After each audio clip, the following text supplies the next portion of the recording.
মাত্ৰ 2 টকাত 1 GB data দিছে জিঅ'য়ে। জিঅ' গ্ৰাহকৰ বাবে আটাইতকৈ ভাল খবৰ। এবাৰ এয়াৰটেল আৰু ভোডাফোনক পৰাস্ত কৰিলে জিঅ'য়ে। বিশ্বাস নহলেও এয়াই সত্য, মাত্ৰ 2 টকাত 1 GB ডাটা। জিঅ' গ্ৰাহকে ভিডিঅ'টো শ্বেয়াৰ কৰি ভিডিঅ'টো সম্পূৰ্ণকৈ চাওক। আজিকালি মোবাইল ডাটাৰ প্ৰয়োজনীয়তা ইমানেই বৃদ্ধি পাইছে যে গ্ৰাহকে সদায় কম খৰচে ৰিচাৰ্জ প্লেন বিচাৰে। শেহতীয়াকৈ টেলিকম কোম্পানী ৰিলায়েন্স জিঅ'ই নতুন প্লেন প্ৰৱৰ্তন কৰিছে, যিটো বাকীবোৰতকৈও বহু কম মূল্যৰ। এইবাৰ জিঅ'ই মাত্ৰ 49 টকাৰ প্লেন উলিয়াইছে, য'ত প্ৰতি জিবিৰ ডাটাৰ খৰচ মাত্ৰ 2 টকা। এই পৰিকল্পনাই বজাৰত এয়াৰটেল আৰু ভোডাফোনৰ একে মূল্যৰ পৰিকল্পনাক গুৰুতৰভাৱে প্ৰত্যাহ্বান জনাইছে। সুলভ মূল্যত উচ্চমানৰ সেৱা প্ৰদান কৰাটোৱেই তেওঁলোকৰ মূল উদ্দেশ্য বুলি প্ৰমাণ কৰিছে মুকেশ আম্বানীয়ে।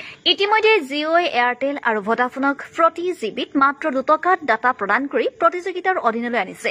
এনে সুলভ পৰিকল্পনাৰ বাবে আজিও টেলিকম জগতত জিঅ' শীৰ্ষত আছে। জিঅ'ৰ 49 টকাৰ পৰিকল্পনা। ৰিলায়েন্স জিঅ'ৰ 49 টকীয়া প্ৰিপেইড প্লেনে গ্ৰাহকক কি সুবিধা প্ৰদান কৰিব? হয়, জিঅ'ৰ যি 49 টকীয়া পৰিকল্পনা, সেই 49 টকীয়া প্ৰিপেইড প্লেনে গ্ৰাহকক কি সুবিধা প্ৰদান কৰিব? 25 GB ডাটালৈকে FUP সীমাৰ অধীনত। এই তথ্য কেৱল এদিনৰ বাবে বৈধ হ'ব। ডাটাৰ দাম হ'ব প্ৰতি জিবিত মাত্ৰ 1.96 টকা। আনহাতে এয়াৰটেলৰ 49 টকীয়া প্লেনো উপলব্ধ।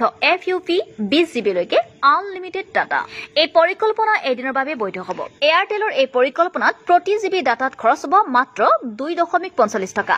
জিঅ'তকৈ ই অলপ বেছি খৰচী, কিয়নো ডাটা ভলিউম কম আৰু প্ৰতি জিবিত খৰচটো বহুত বেছি। 49 টকীয়া পৰিকল্পনাত ভোডাফোন আইডিয়াই গ্ৰাহকক আগবঢ়োৱা সুবিধাসমূহ হ'ল যেনে 20 GB ডাটা।